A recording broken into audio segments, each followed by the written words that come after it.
For a tag team who only began working together in 1996, the Dudley Boys' accomplishments in professional wrestling is truly incredible.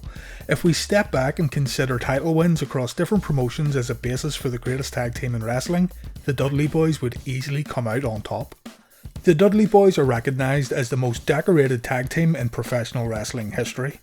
While WWE and TNA gave different numbers for the Dudleys' total tag reigns, the recorded number given on cagematch.net is 25.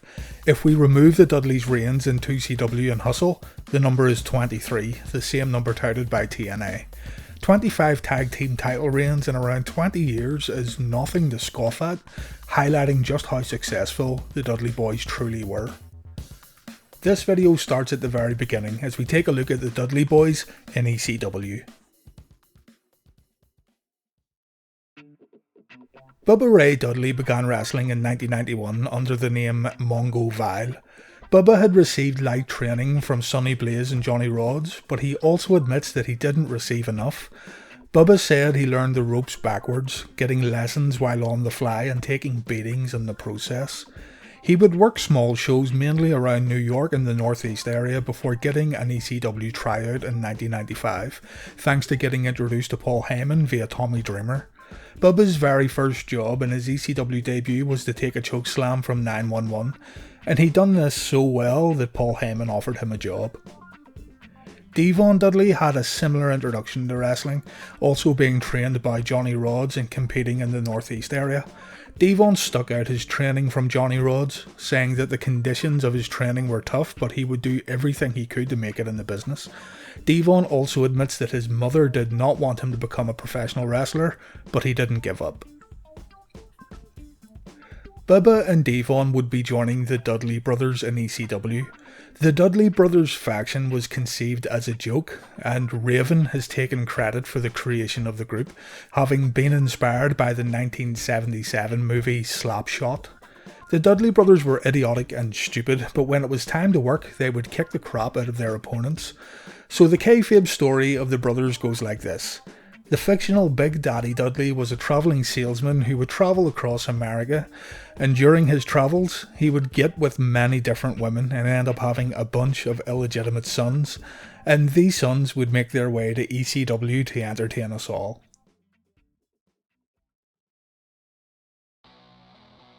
The original three members of the Dudley Brothers were Dudley Dudley, who was said to be the only legitimate son of Big Daddy Dudley, and there was also Big Dick Dudley and Snot Dudley. Soon after their arrival, they joined forces with Raven and mainly feuded with the Pitbulls and Tommy Dreamer. As 1995 went on, more Dudley Brothers were introduced, including Dances with Dudley, Chubby Dudley, and Sign Guy Dudley. In total, there were 6 different Dudley Brothers before Bubba Ray and Devon even got introduced. Bubba Ray was brought into the Dudley family as a dancing and stuttering hillbilly. The fans would join in on Bubba's stuttering during promos and before matches. It was all pretty much comedy based until Devon made his way to ECW and joined the brothers. It was Taz who got in touch with Johnny Rodz when Paul Heyman asked for a rugged African American to come into the company to join the Dudleys, and Johnny recommended Devon. Paul Heyman wanted Devon to be a cross between Mr. T and Rocky III, and Samuel L. Jackson in Pulp Fiction, at least according to Devon. This actually makes sense, as the line, "Thou shalt not fuck with the Dudley Boys," does sound like something Jackson would say if he was an illegitimate child of Big Daddy Dudley. Anyway, Devon was quite serious when he joined the Dudleys. He was angry that the brothers had been acting like goofballs on TV, and initially he feuded with Bubba and the other brothers. Bubba wanted to have fun and play games, while Devon didn't want the family to be a bunch of comedians. Some of these Bubba vs Devon matches here were excellent, and also they're very overlooked. Bubba and Devon back here were moving around the ring quite quickly. Their agility was on par with their brute strength. Check out their match at November to Remember in 1996. Bubba was the one who suggested that he and Devon should be put together, with Bubba turning heel. At the ECW Crossing the Line Again show on February 1st, 97, Bubba turned heel and the Dudley Boys hit their very first 3D on Spike Dudley, the runt of the litter who joined the group in late '96. From here, all other Dudley brothers except Big Dick Dudley and Sign Guy Dudley were kicked out of the group, and the Dudley brothers became heels with Devon and Bubba leading the way as a dominant tag team. At Hostile City Showdown in March, the Dudleys won their very first tag team championship when they defeated the Eliminators for the ECW tag titles, kicking off a feud with Perry Saturn and John Kronos. After dropping and regaining the titles from the Eliminators, the Dudleys feuded with the Gangstas, showcasing some of the most extreme and exciting tag matches in ECW's history. As the months went on, the Dudleys continued to evolve. What started as a humorous group turned into a wild and hard-hitting force in ECW. They became ECW's most successful tag team, going on to have exciting matches with the likes of Rob Van Dam and Sabu, the FBI, and Balls Mahoney and Axel Rotten. The team of Bubba and Devon worked incredibly well, with Bubba being the big power move guy who could still move around the ring at a quick pace, and Devon being the better grappler but still able to brawl with the best ECW had to offer. The Dudleys became a sure thing in ECW. They never had poor matches as a result of their own abilities. Bubba and Devon's pre-match promos were also insanely good to watch and something that would never make it to TV or pay-per-view in today's social climate. The outrage would easily get any company shut down today, but cancel culture didn't exist in the late 90s, and the promos that Bubba and Devon cut to fans in attendance only helped elevate the Dudleys. Would the Dudleys have been as successful if they couldn't cut these foul-mouthed promos? I say yes, they still would have been tremendously successful, but having the Dudleys cut these promos where they ripped into fans and tried to start fights did nothing but raise their reputation. Honestly though, you could only imagine the backlash if this happened today. For example, the Dudleys insulted and aggravated a Queens, New York crowd so much that fans were attempting to jump the balcony to get at Devon and Bubba. It was wild, but it was also really fun to watch. Nothing was off limits. The Dudleys knew how to get under people's skin, getting their heat by being vulgar towards the fans' mothers, even the fans' fathers. The Dudleys truly could antagonise fans to the point of nearly rioting. True heat seekers. The problem is, their kind of heat seeking can never be done again. It's just how the world is now. Bubba Ray said, "Cool bad guys suck. I don't like cool bad guys. If you're the bad guy in professional wrestling, then be the bad guy. Be hated. Be despised.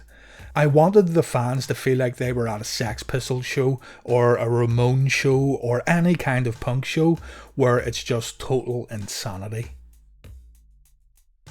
The one promo everyone seems to remember and point to is Heatwave 1999, maybe because it was on pay-per-view, I'm not sure, but this one gets talked about the most. Honestly though, this kind of thing was happening on a regular basis with the Dudleys, but anyway, I feel people would want this one brought up in the video. The Dudleys here say some things that honestly I can't repeat because the video would get taken down most likely. You need to see it for yourself if you want the details, but let's just say that, again, nothing was off limits as Bubba explained that some fans in attendance looked like they got paid for certain services, and also explaining what Devon was going to do to a certain female's rear end. Bubba then rips into a male fan, which leads to the Dudleys confronting the man at ringside, and this leads to two female fans spitting on Bubba after he throws a beer over the man's face. Entertaining stuff for sure, but I'm also sure a good lot of you can't remember what else happened during the Dudleys match here at Heatwave. Well, I'll tell you, the Dudleys lost the tag titles here to Spike Dudley and Balls Mahoney, but after the match, the Dudleys attacked the newly crowned ECW champions, and Spike Dudley got put through a flaming table, the very first time a flaming table was used on pay-per-view.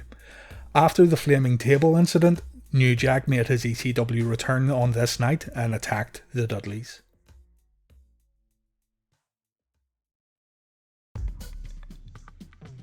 The Dudleys were key players in the rise of ECW, and other promotions took notice. It's quite amusing to think that the WWE wanted the Dudleys to join their roster after seeing some of the promos they cut in ECW, but give WWE credit here, they saw the chemistry that Bubba and Devon possessed. More so, like it or not, Vince Russo deserves the credit, as Bubba has said it was Vince Russo who pretty much brought the Dudleys into the World Wrestling Federation. After working in ECW for 3 years, word got out that the Dudleys were on their way to the World Wrestling Federation, and Devon and Bubba used this to further provoke ECW audiences. The Dudleys were tag champs at the time, and during one particular promo, Bubba Ray said, "In a promotion full of misfits and outcasts, you're looking at the three brothers from Dudleyville, the biggest misfits and biggest outcasts you've ever seen. Goofy guys who did it their way. Yeah, we gave our notice. Everyone knows the Dudleys are on their way out. The question is, are we going to do the right thing by ECW and the right thing by the business? We are going to do what we want to do. Are we going to do the right thing? No, we are not. We aren't putting anybody over. We are the biggest tag team to step foot in an ECW ring, and we're going to keep it that way. We are taking these belts and we are heading to the true city of hardcore wrestling, Stamford, Connecticut. We are taking these belts and putting them at Vince McMahon's feet. We are then going to climb on his altar and give him our souls. You people don't deserve to see the Dudley Boys ever again. If you want to see a ECW World Tag Title again, all you have to do is tune in to WWF Raw on Monday nights." The Dudleys would drop the tag titles to Spike Dudley and Balls Mahoney, but on their last night in the company, the Dudleys got a tag title shot and they won the titles.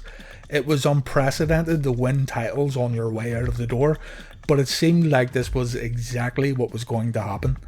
After the match, the Dudleys made their way back to the ring to provoke the audience once more, saying they were now going to WWF and taking the belts with them. Bubba then challenged Tommy Dreamer to come to the ring, saying that the Dudleys wanted to destroy the backbone and soul of ECW before they leave. Dreamer hit the ring, and just when it looked like the Dudleys were about to take him out, Raven came to the ring, hit the even flow DDT on Bubba, and the Dudleys lost the ECW tag titles. From start to end, this was a great ECW presentation. The whole thing is available on the WWE network. The Dudleys then departed ECW to begin their storied WWE career, but this wasn't the last appearance the Dudleys made in the land of extreme.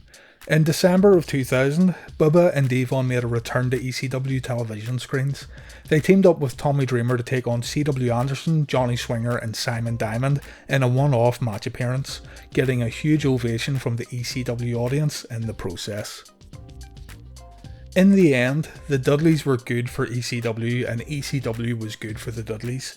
With no limits or restrictions placed on Devon and Bubba, the tag team were able to get over huge with extreme audiences during the late 90s. This helped catapult the Dudleys into the next phase of their careers. Without ECW, there would have been no Dudley Boys, and with having the Dudleys in the promotion, ECW became a better place to watch tag team wrestling.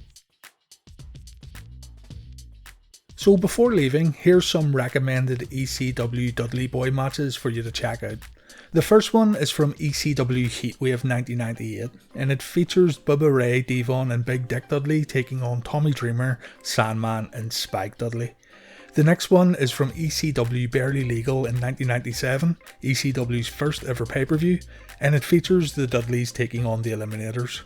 The Dudley Boys vs the Gangstas at ECW Heatwave 1997 is also worth checking out. This one's contested in a cage match. And finally, check out the Dudley Boys vs Spike Dudley and Balls Mahoney from ECW Hardcore TV on July 5th, 1999. This one's a Falls Count Anywhere Chicago street fight for the ECW Tag Team Championships.